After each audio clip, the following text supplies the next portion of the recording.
Is Christianity a guilt trip? Nope. The exact opposite, actually. It's about freeing you from guilt. But the path to feeling free runs through the path of feeling guilty.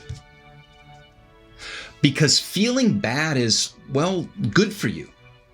If you did something bad, well, you should feel guilty. It's a necessary element of our humanity. You see, guilt is the moral equivalent of pain. Just as pain warns us that the stove is hot and that we'd better stop touching it, guilt is a moral sense that tells us when to pull back before we or someone else gets hurt. And just as our central nervous system is the organ that regulates pain, the organ in our heart and mind that regulates guilt is the conscience. The conscience is an early warning system that monitors moral danger. It's like the instrument panel on an airplane, airspeed, altitude, angle, etc., that warns the pilot he's about to fly into a mountain. Without it, he'd plow ahead and hurt himself and others. There's a word for people without consciences: sociopaths. Catholic Christianity says that our conscience must be properly formed, which means that it has to be calibrated. If the instruments on an airplane aren't calibrated, they can't detect the mountain that's ahead. One of Christianity's functions is to teach us right from wrong because we can't rely on our natural instincts alone. Our instincts are often hijacked by our appetites and our ambitions. And so sometimes we come to believe that something is right just because we want it really, really badly. But while guilt is a necessary component of Christianity, it's not the point of Christianity. The point is to respond to the prompting of our conscience by changing course. And that relief, that change of course, comes in two stages. The first is accepting the sacrifice of Christ on our behalf. You see, our conscience should drive us to the cross.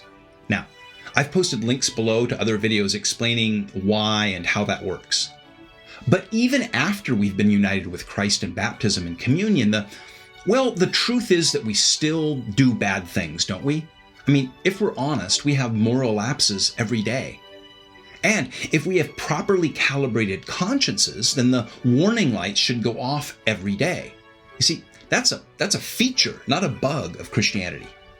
And that's where the sacrament of confession or reconciliation comes in. Because we should periodically, review the condition of our lives. Catholicism calls this an examination of conscience, and ideally we take a few minutes to do it every day, just like a pilot constantly scans his instrument panel.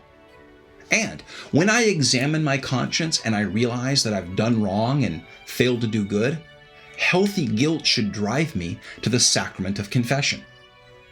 Actually, it's called the sacrament of reconciliation because confession is what I do.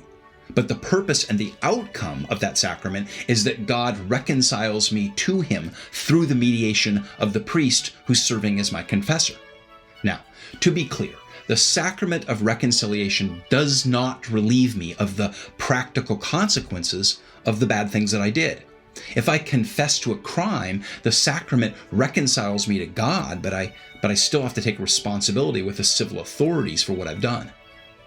But it does steer me away from danger, and it relieves me of guilt before God. It prevents my heart from hardening so that I can no longer distinguish between right and wrong. And it prevents guilt from becoming shame, because shame is unreconciled, unhealed guilt.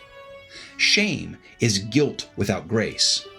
So, guilt is good if it comes from a calibrated conscience and it prompts you to change course and seek relief from the damage that you've done to yourself and others. And Christianity offers the path and help through guilt to freedom. Subscribe to our channel and like and share our videos, and visit our website, onewhirlingadventure.org.